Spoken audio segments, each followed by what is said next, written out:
So in this video, I am going to cover two items. First, I'll cover a recap of what we had discussed yesterday.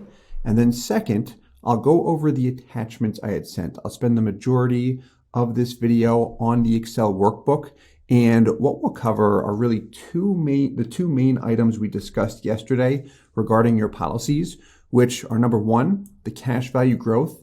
And specifically, what does it look like if you were to move some of the extra cash you have just sitting in the bank right now into the policy? I'll go over a few questions that a lot of people ask that are in that situation.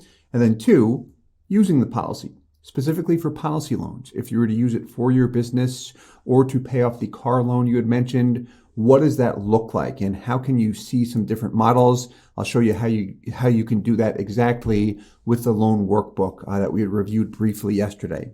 So to kick things off, you just started policy year 2. You paid the premiums, and the beginning of policy year 2 started earlier this month, which was November 1st. Nice work getting through the first year. You're off to a good start. You did a really, really good job in max funding the policies in the first year. That puts anyone in a good position. And what I mean when I say that is when we originally connected and looked at the illustrations where you had about $100K per year going into each policy, the break-even point, which was when you will get all of your money back and have more in cash value than what you've paid in, was between years 4 and 5. Because you max funded the policy in the first year, you're in a position where we're going to see that break even between years 4 and 5 almost no matter what. Even if you're to pay just the minimum from this point forward, the break even would be very close to year 5. It'd be between years 5 and 6.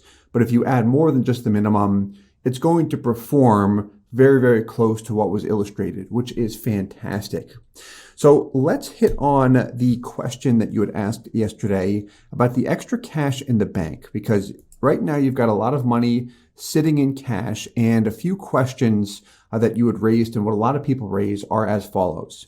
One, if we put some of our extra cash into our policies, first, how much is available immediately? The answer to that question is 95%.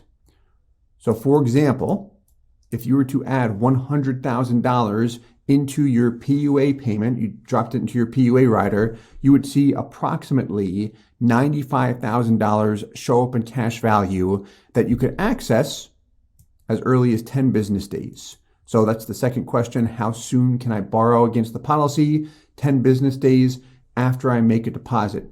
And just to add a point of clarification, if you were to add, call it $100,000, that additional $95,000 would be accessible in addition to what you already have in cash value. So you've got a decent amount of money already in cash value that you can access immediately. You could request a loan on that today if you wanted. It's just any additional funds that you add, those additional funds specifically would have the 10 business day wait period, which is not much, but it's good to have awareness on that. And then the third question, how does that impact the long-term growth? It does impact it favorably. You will see that when we go through the Excel workbook. I put two scenarios together, and they are as follows. So the illustration you'll see is, what does the policy performance look like if A, you add an additional $100,000 into your PUA rider for both policies this year? So that'd be a total of $200,000. And then B, what does it look like if you added $150,000 into both policies this year? That would be a total of $300,000 sitting in cash, moved into the policy. What's the immediate impact and also the long-term impact? In fact, let's look at that now. Before I pull up the illustration, what I ran with these illustrations is a funding period up until age 50. And that was based on just some of our original emails back and forth. If you said, hey, we're really liking these policies, and once we hit 50, we think we want to keep on adding money, you can easily do that, and you can make that decision when that time comes too. So we've got a lot of flexibility. I say that just to mention the fact that you are not locked in to stopping at age 50. I stopped at age 50 just because we had looked at that number a lot in our original illustrations. So on the Excel workbook, you will see 4 tabs. The first two, well, let's start with the first one. This displays your policy, what it looks like if you were to add $100,000 into a PUA payment this year, and then two, if you were to add $150,000 into a PUA payment this year. Now, when I say this year, I do have the word this policy year. I like to add this in here because when we think of years, at least when I think of years, I think we're just about done with 2023. We've got a month left. However, your policy year started November of 2023. So what that means is that policy year 2 ends November of 2024. So what that means is this additional PUA payment on the illustration to the left of $100,000, we're assuming this goes in during policy year 2. So it does not have to go in literally during the calendar year of 2023. It would go in before November of 2024. That would still be credited to policy year 2. Let me know if that does not make sense or if you have any questions on that. So you've already paid the premium for year 2. So right around that $11,000 figure. So that's been paid already. If we look above policy year 2, we've got your total payments. So this is the total out of pocket, your money that has gone into the policy. And then here's your cash value right now. If you were to look on your online portal, $111,000. Year 2, you've already made the premium payment. We're assuming an additional $100K is added to PUAs. That would bring your total payments up to $229 and change. So here's what I want to hit on here regarding the performance, because you did ask about the growth rate compared to the loan rate, because Guardian's dividend rate is 5.75%, which makes most people think I'm earning 5.75% on my money. I wish that was the case, and all insurance companies do it this way. It's not the case. So year 2, you add $100,000. Your cash value right now is $111,000. If you just add $100,000 to $111,000, you would have $211,000. However, here you're at $209,000. So the reason why is because there are fees associated with PUA payments. The first year is always the worst year. Year 2, sometimes we're slightly in the red like we see right here. So it does come out to about a 1% loss when we look at the total growth, but you're very, very close to the break-even point or seeing positive growth. The first year, that's where we really take that hit, and we can see that because you paid in about $130,000 and you've got $111,000 in cash value. So that's where the big upfront hit is. However, as each year passes, you'll see it get stronger and stronger. But just to really hit on this point, because you're looking at 6 figures in these illustrations going into the policy, you do get most of it back, but still it is a loss. Whereas the money in the bank right now, it's all there. There's no fees or anything like that go out the door. You can use that for anything you'd like. I always like to clarify that point because, yeah, it might be a small amount, but it's still a loss here. So it's good to hit on it, in my opinion. So there's the 100. And then to the right, we've got the exact same thing. Your current values right now, adding 150, bringing your total out of pocket to just about 280. Same thing. The hit's a little bit more because that PUA fee is assessed on 150 instead of 100. It's the same fee, but because it's on a larger dollar amount, that's why we see this negative hit a little bit higher this year. What offsets that is look at policy year 3. So here, I assumed you just go back to the 100K per year based on the original illustration, adding 100, you get the 100K back, plus more on top of it. And we can see that here. So year 2, you're at 256. You add 100. We just added 100 to 256. It would be 356, but you're at 361, which comes out to 1.39%. Versus the example to the left, where you just added 100 this year, 0.83%. So one of the things that we had hit on here, how does it impact long-term growth? You will see that adding money into PUAs now or upfront does improve the long-term performance. When we look at this year over year, you'll notice the example to the right, is out of the gates faster. The growth accelerates because a larger dollar amount went in earlier on. That's compounding and looking better and better for you as the years pass. And then what is highlighted in yellow represents your break-even point, which is when you have more money in cash value than the total dollar amount you've paid into the policy since day one, and that is between years 4 and 5, which is exactly what we want to see. That means the product is optimized and such, which is always the name of the game. Optimize the cash value. Very similar here. I did the exact same thing from a funding standpoint. You'll notice the break-even point, returns, everything are very, very comparable. Her performance is slightly stronger. And the main reason why is because females do have an edge over us males when it comes to cash value life insurance because they live longer. But that's why the performance is a bit higher there. And also she does have the top health class, Preferred Plus. If you do analyze the two and say, hey, why is hers a little bit higher? That's why top health rating, and then also being female, that gives her an edge when it comes to cash value life insurance performance. And then the third tab displays the combined values, just to make things easy. So what we've got here is the exact same thing. So here on the left, we've got 200K going in policy year 2. This assumes PUAs are added of 100K for each policy.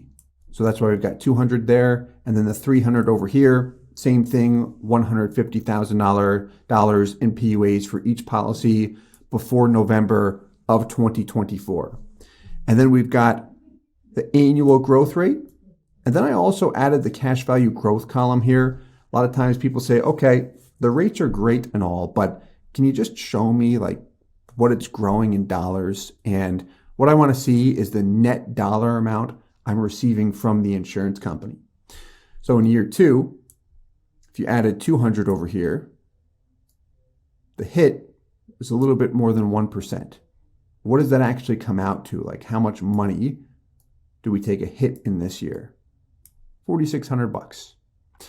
Next year then, the growth is 0.9%. It's about $5,600. And why that's the case is because that 0.9% is on a larger bucket of money. So you are receiving that compounding the whole time, which is what people are interested in. So then we see the net dollar amount you're getting in growth from the insurance company every year. And because it is a life insurance policy, you do have the tax-free benefit. So I know you guys are in a higher tax bracket as well. That's really where this becomes more and more attractive to individuals in a higher tax bracket because it's safe. I know it's going to go nowhere but up. I can access it. The liquidity is nice. But then if I do things right, it's tax-free. Meaning if we don't trigger a MEC or anything like that, we'll make sure that doesn't happen. But the tax-free piece is very attractive there, especially if you remain in a high income tax bracket for a long time. This helps because you can count on money growing that doesn't have to go out the door to taxes. And then we've got the same thing over here. You'll see stronger growth because you added an additional 100 grand in this particular scenario. Just to kind of summarize what we looked at there is if you do add additional funds to PUAs, whether it's 100 or 150 or any dollar amount, it can be 10 grand if you wanted to, that will enhance the policy performance. What you'll see from an immediate impact standpoint is a hit upfront, right around 5 grand or so on 100K, call it 5% just to use a simple number. You can access it within 10 business days, and it will improve the long-term growth. If you feel that upfront hit is minimal, meaning you said, hey, that doesn't really bother us and we like what we're getting back really beginning the next year, that's where it would make sense. And the maximum amount you can add to is right around 150 into each policy.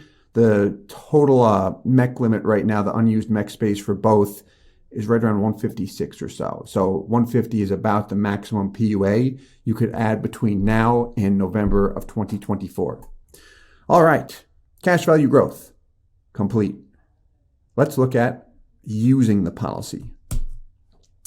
So using the policy for business and car loans. So here's typically what people want to see when it comes to using their policies, because what everyone's attracted to is the fact that once you have money that passes through your cash value, whether you let it sit and grow or if you borrow against it, you keep on earning dividends and interest on the entire cash value. So, for example, if you have 100 grand in cash value, say it's earning 5%, just for simplicity, you borrow $50,000 against that 100K you had available, you'll pay interest on the 50, but you continue to earn interest on the full 100. I'm forever compounding. That's really where people are attracted to this, just like real estate. If my real estate value is always appreciating, if I take a loan against it, the fair market value of my real estate keeps on going up. So that's what people are attracted to. However, here's the questions that I always like to ask, or I see some people ask, and if they don't, I like to ask for them here. What do things look like if I borrow against my policy, specifically this? What is the cost to borrow? And not just the rate. The rate's important, but what's the dollar amount I'm paying in loan interest to the insurance company? Because once I see that, what I can do is see the cash value growth, which again, dollars here that I'm getting from the insurance company, and I can compare the two side by side. And what I really like to do, I found what helps a lot of people is simply seeing how much am I paying to the insurance company? IC will stand for insurance company, versus how much is the insurance company giving to me? And what I don't want to do is start a policy thinking or hearing that, hey, your money's always compounding for you. But when you look at the net dollar amount, you're actually paying more in loan interest cost than what you're getting from the insurance company. When that usually happens is the early years where the returns on the policy are in the red. So that's the kind of stuff, just from an awareness standpoint, we like to look out for. So green, policy values. This is the illustration. So if you said, we want to look at the combined values illustration, and we'd like to see the option where we add 150,000 into PUAs for each of our policies. We want to max the thing out. I would click right under year, drag to the right to the death benefit, scroll down, go to loan workbook, right under year. So if it looks like that, I'm clicking on year right here before year 2, right click again and paste. I usually paste as values. That way the colors stay consistent. But when you drop that in there, what'll happen is the values update and everything to the right automatically updates for you. So here we've got the illustration. Perfect. Then progressing to the right. So we looked at green. Next, let's look at red. Cash value collateral loan. This is just a policy loan here. First column, LTV at 95% of cash value. What this will do is take whatever your cash value currently is, which this is your combined values if you were to add both of your policies right now, and it'll give you 95% of that figure, because that's usually right around the maximum loan you can take against your policies. Annual loan and loan repayment. These are really the only two columns that you need to be aware of as far as where you'll change the values, where you'll actually punch numbers in. Annual loan is how much you'd like to borrow against your policy. The 95% of cash value column represents the maximum loan you can take. I like to think of this as the available equity that I have in a policy. And then loan repayment is just repaying a loan. The interest rate on your policies is a fixed rate of 4.76% that will not change. Not until age 65, it'll drop a bit, but we can cross that bridge when that time comes. Then we've got the loan balance. Okay, so let's do what we just looked at there. Let's assume you take a $40,000 loan this year, right now, before you consider adding anything into the policy. To the right, yearly cash value growth, and annual interest payment. This is under blue, the comparison tab. So the yearly cash value growth represents the net dollar amount you are receiving from the insurance company based on that illustration. So if you were to add that 300K, where we've got that negative 2% hit, comes out to about a 10K hit when you combine both of your policies.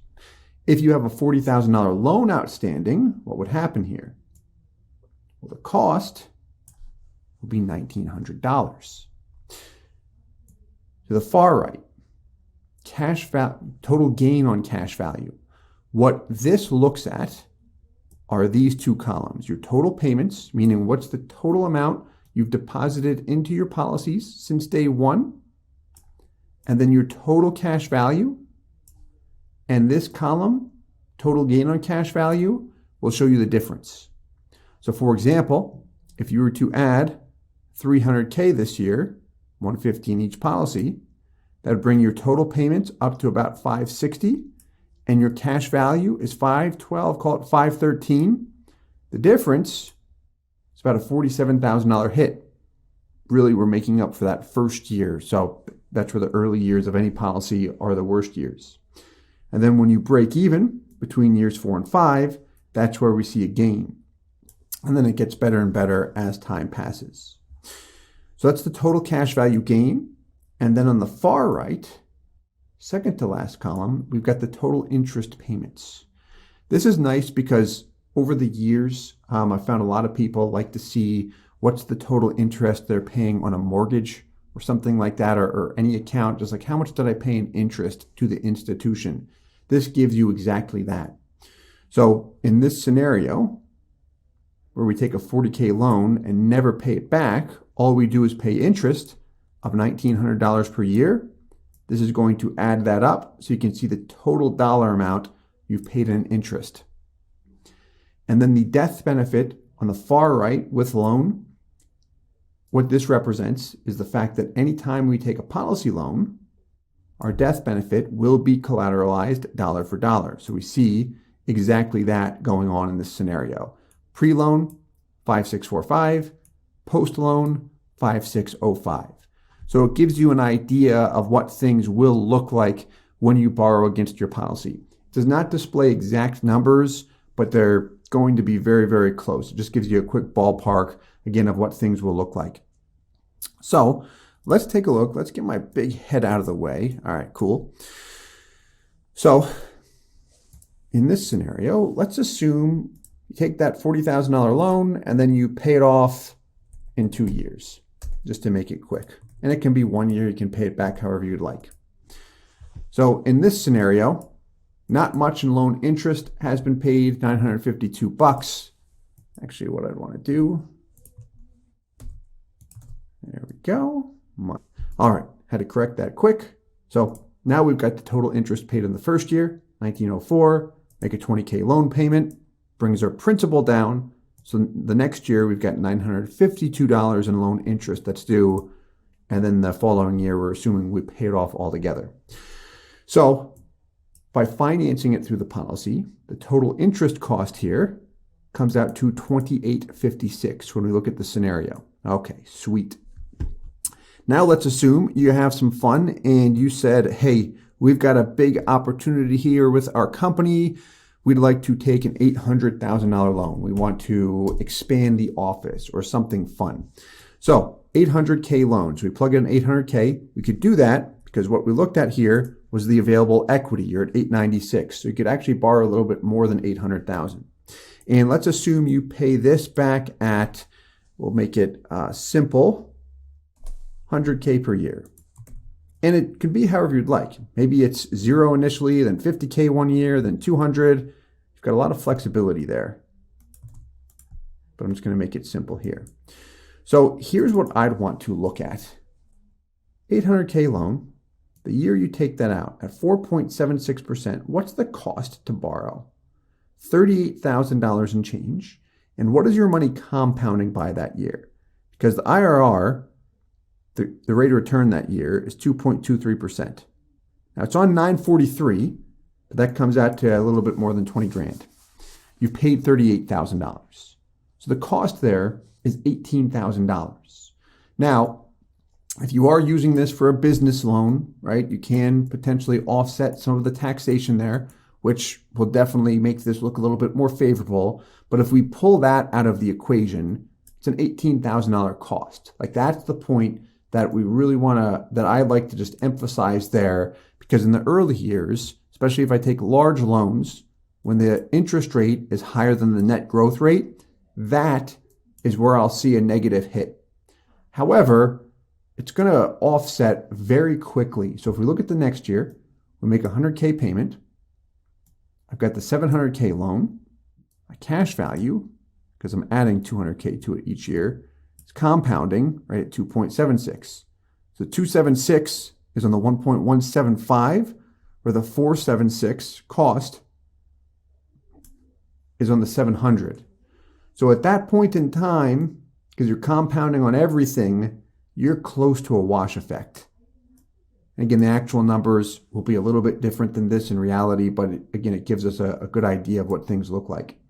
And then from that point forward, especially if you're paying the loan principal down at $100K per year, we can see what things look like year over year.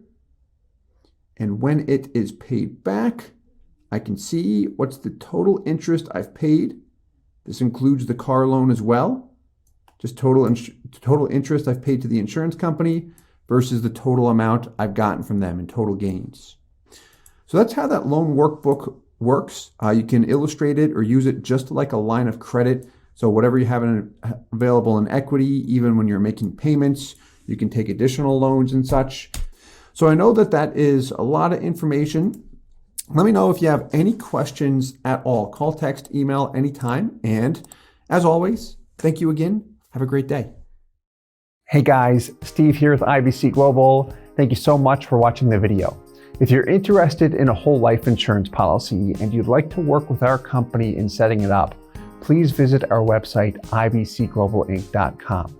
We would love to work with you. If you have any questions, please leave them in the comments below. And as always, I hope this helps.